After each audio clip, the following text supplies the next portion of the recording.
Good day po mga idol.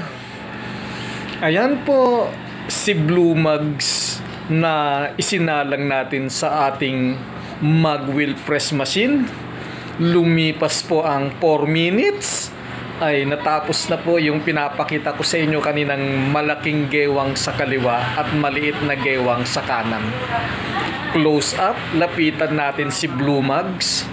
Ayan po, unahin natin ng kaliwang pisngi ang kanyang left side.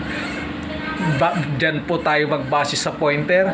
Ayan po, steady na po yung ikot ni Blue Mugs. Ang gilid niya, basihan ay ang ating pointer na stainless. Ayan po, steady na po. Wala na po yung malaking gewang niya. Wala na din po yung malaking yupi niya. Ayan po ang kanyang kaliwang pisngi. Sa kanang pisngi, basihan ay ang ating pointer. May maliit na tama ito kanina. Ayan po, 0-0 na po siya.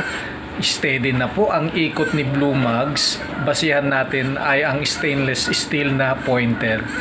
Ayan po, natapos din si Blue Mugs. Matutuwa po si customer nito, ang may-ari kay Blue Mugs.